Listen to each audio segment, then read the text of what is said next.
Assalamualaikum, saya Siti Nosyara binti Zulkifli, Wakil kepada kumpulan 5 ingin membentangkan tajuk rasionalisme.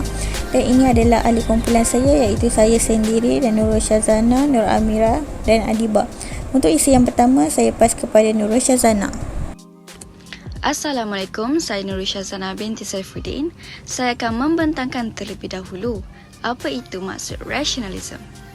Rasionalisme adalah kaedah penyelidikan yang berasaskan sumber dari akal, yang mengakui bahawa akal itu sumber untuk memperoleh pengetahuan dan keupayaan akal dapat mengetahui apa sahaja kebenaran.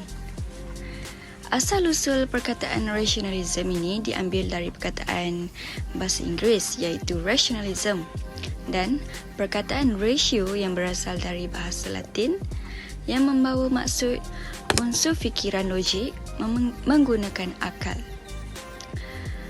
Objektif kajian yang dibentangkan ini dilakukan bagi menerangkan maksud rasionalisme dan asal-usul pemikiran rasionalisme agar dapat memberi informasi lebih jelas dan terperinci di sebalik perkataan rasionalisme.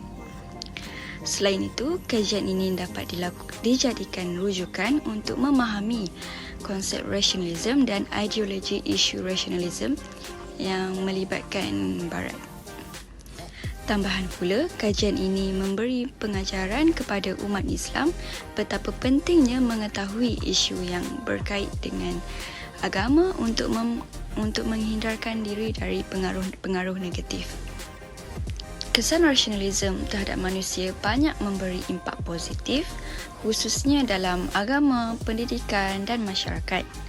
Namun, di sebalik perkara positif tersebut, pasti ada kesan negatif yang mempengaruhi pemikiran dan perbuatan manusia. Berbalik kepada kesan positif terhadap agama ialah rasionalisme menjadikan seseorang lebih mengenal agama secara telus dan mendalam serta agama Islam lebih mudah untuk mempengaruhi di seluruh dunia dengan dakwah yang disampaikan. Namun, dari sudut negatif adalah ia menyebabkan sejarah kegemilangan agama Islam dilenyapkan oleh sejarah zaman jahiliah. Sebagai contoh, zaman Fir'aun yang tidak mempercayai kekuasaan Allah dan memartabatkan Fir'aun atas faktor logik dengan akal dan boleh dilihat dengan panca indera. Seterusnya, berbeza dengan rasionalisme dan dalam pendidikan, ia memberi manfaat kepada seseorang. Antara kebaikannya adalah pelajar mampu menggunakan akal dalam tahap maksimah oleh kerana dalam kehidupan ini memerlukan akal untuk bertindak. Tambahan pula, melalui akal kita berfikir dan semakin kita berfikir, semakin kita peroleh pengetahuan. Hal demikian menjadikan pelajar mampu menyelesaikan masalah dengan aras fikiran tinggi serta generasi yang berfikiran matang dalam menyelesaikan permasalahan yang rumit. Yang terakhir adalah rasionalisme dalam masyarakat, sama sahaja dengan pendidikan yang mempunyai lebih banyak sudut kebaikan. Antaranya, pemikiran rasional dalam masyarakat menjadikan seseorang bertindak mengikut logik oleh kerana menggunakan akal terlebih dahulu. Misalnya, seseorang itu adalah orang yang diberi tanggungjawab menyelesaikan masalah. Sebelum seseorang itu menyelesaikan masalah, pasti mereka akan berfikir dahulu tindakan yang harus diambil dengan merangkumi aspek risiko. Jelaslah bahawa rasionalisme memberi kesan positif maupun negatif dalam kehidupan manusia. Walhal sebagai manusia seharusnya bijak membezakan yang mana yang baik dan yang mana yang buruk bagi menghindar dari terpesongnya akidah. Saya Nur Amira akan membentangkan ideologi Barat terhadap isu rasionalisme. Rasionalisme menjelaskan dua konteks bidang, iaitu bidang agama. Rasionalisme difahami sebagai tindakan terhadap pihak-pihak penting dalam agama. Lalu, kaedah ini sering digunakan untuk mengkritik ajaran agama. Dalam bidang falsafah, rasionalisme bertentangan dengan ateisme. Ia amat berguna sebagai teori ilmu atau pengetahuan. Rasionalisme dalam falsafah Barat ialah pandangan yang menganggap rasional sebagai sumber utama dan ejen pengetahuan. Memegang pernyataan itu sendiri, rasionalis mempunyai struktur logik yang menegaskan kewujudan kebenaran dan ia boleh difahami secara langsung dengan alasan. Menurut rasionalis, prinsip rasional tertentu, terutamanya dalam logik dan matematik, malah dalam etika metafisik pada asasnya untuk menafikannya adalah sebaliknya. Oleh itu, kepercayaan orang rasionalis terhadap akal dan itu cenderung mengurangkan rasa hormat mereka terhadap cara lain untuk mengetahuinya. Rasionalis telah lama menjadi penentang ateisme. Doktrin bahawa semua pengetahuan datang daripada pengalaman intelek dan mesti diuji dengan pengalaman intelek.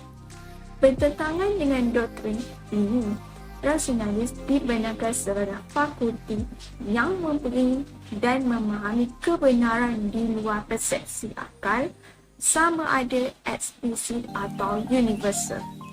Dalam memberi penekanan dengan wujudnya cahaya semua jadi, rasionalis juga menjadi penentang sistem keras pengetahuan esoterik, sama ada berasal dari pengalaman mistik, wahyu atau gerak hati, dan menentang semua jenis idealisme yang cenderung menekankan biologi, emosi atau sukarela, tidak sedarkan diri atau wujud dengan mengorbankan sebab. Pahaman rasionalis ini mempunyai persamaan dalam ideologi dan tujuan humanisme dan etika.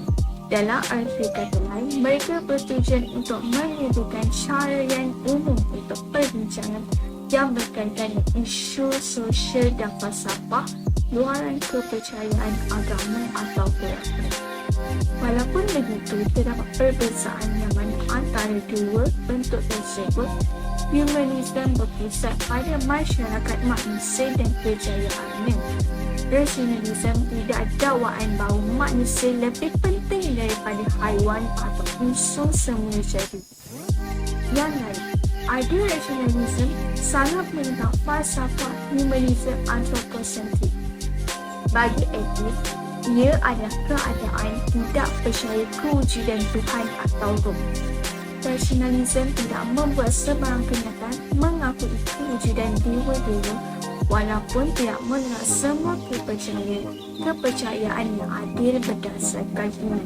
Walaupun etis mempunyai pengaruh yang kuat dalam rasionalisme moden, tidak semua rasionalis adalah etis. Di luar perbincangan keagamaan, rasionalisme dapat diterapkan secara lebih umum seperti isu politik atau sosial. Dalam situasi ini, penolakan perasaan semasa iaitu emosi atau adat atau kepercayaan dari persepsi rasionalis, ia telah menjadi ciri penting dalam masyarakat hari ini.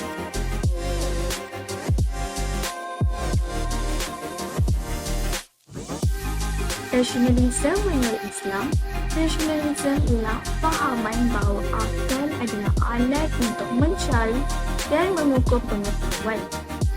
Ilmu itu dicari dengan akal dan segalanya diukur dengan akal. Ilmu yang dicari oleh akal ialah ilmu yang dicari oleh kontemplasi logik. Maka kecerdasan diukur dalam erti kata menguji sama ada penemuan itu logik. Jika ia logik, ia benar. Dan jika ia tidak, ia adalah palsu. Akal yang mengawal tingkah laku manusia dan alam. Dalam Islam, pemikir Islam juga tidak menafikan kekuatan akal atau rasionalisme dalam menentukan kebenaran dan pengajian agama. Namun, akal sihat ia masih menjadi persoalan sejauh mana kebolehan intelek boleh diikuti dan diterapkan. Sebahagian pemikir Islam mengatakan ia harus diletakkan di bawah wahyu dan sebaliknya. Diandaikan bahawa menggunakan akal fikiran sahaja sudah memadai untuk memimpin manusia dalam membimbing dan mengenal Tuhan. Sebagai manusia, kita seharusnya memahami dan pandangan dan konsep rasionalisme dalam Islam agar kita dapat menggunakan kemampuan pemikiran dengan baik dan benar untuk menentukan kebenaran. Hai, Assalamualaikum, nama saya Adiba binti Kamal Hisham. Ingin membincangkan isi yang keempat, iaitu ancaman rasionalisme terhadap umat Islam. Jadi, berlakunya ancaman rasionalisme ini disebabkan umat Islam sering berhadapan dengan pelbagai jenis cabaran dan juga isu dari segi pemikiran rasionalisme itu sendiri. Jadi, dalam hal ini Syed Amir Adi, iaitu seorang tokoh pemikiran rasionalisme yang terpengaruh dengan pelbagai anasir ataupun tradisi intelektual Barat, telah memberi impak ataupun tamparan hebat kepada umat Islam dari pelbagai isu dan juga sudut. Dalam slide seterusnya akan menunjukkan ancaman rasionalisme terhadap umat Islam, iaitu kita ada dua kategori. First adalah kritikan terhadap agama Islam sendiri. Yang kedua adalah pengaruh dalam setiap sudut. Di sini kita terbahagi kepada tiga, iaitu pendidikan, masyarakat dan juga ekonomi. Dalam kritikan agama Islam itu, Syed Amir Adi memberi anggapan bahawa semua manusia bebas bagaimana untuk membuat keputusan sehingga bertentangan dengan ajaran agama Islam itu sendiri. Seterusnya, beliau juga berfahaman bahawa setiap manusia itu bebas memilih ataupun melakukan perbuatan sama ada baik ataupun tidak baik. Ini menunjukkan manusia itu tiada batas untuk buat sama ada dosa ataupun pahala. Jadi, untuk ancaman rasionalisme kepada umat Islam yang kedua adalah pengaruh dalam setiap sudut, iaitu dalam pelbagai aspek, which is pendidikan dan masyarakat dan juga ekonomi. Okey, di sini saya akan explain tentang pendidikan. Dalam aspek pendidikan, masyarakat mengangkat martabat negara masing-masing dengan sejarah zaman jahiliah mereka, sehingga menenggelamkan sejarah Islam yang gemilang. Okey, dari segi aspek masyarakat pula, ajaran atau budaya yang menyeleweng dimasukkan dalam pemikiran masyarakat secara sedar ataupun tidak sedar. Dan akhir sekali, dari segi aspek ekonomi umat Islam terjejas dan menghadapi krisis inflasi dan juga kesan negara dan tahap kemiskinan yang sangat tinggi. Okey, dia memberi impak yang sangat negatif untuk umat Islam. Itu sahaja isi daripada saya. Isi seterusnya saya akan pas kepada Siti Nursyahira. Terima kasih. Assalamualaikum dan hai, nama saya Siti Nursyahira. Dan hari ini saya ingin membentangkan langkah-langkah mengatasi rasionalisme dari sudut pandangan Islam. Okey, untuk langkah-langkahnya ialah ilmu wahyu atau yang berkaitan dengan ketuhanan perlu dijadikan komponen. Dan yang kedua, diwajibkan kepada pelajar supaya ilmu yang dicari selaras dengan ilmu teras. Dan yang ketiga, penerapan epistemologi Islam dalam pelbagai disiplin ilmu perlu dijadikan agenda besar oleh sarjana Islam. Dan yang terakhir, pengubalan semula kurikulum pada semua peringkat pendidikan. Okey, untuk kesimpulannya, rasionalisme menilai sama ada intelek yang wujud secara semula jadi pada manusia yang mampu mencari dan bertindak balas terhadap kebenaran dan menganggap akal sebagai sumber utama kebenaran dan semua pengetahuan. Rasionalisme yang berteraskan nilai saintifik menafikan kewujudan wahyu dan mukjizat dengan mendakwa ianya tidak munasabah dan keupayaan untuk menentukan sama ada sesuatu itu saintifik atau tidak juga ditentukan oleh sifat logiknya. Dan itu sahaja dari kumpulan 5. Sekian, terima kasih.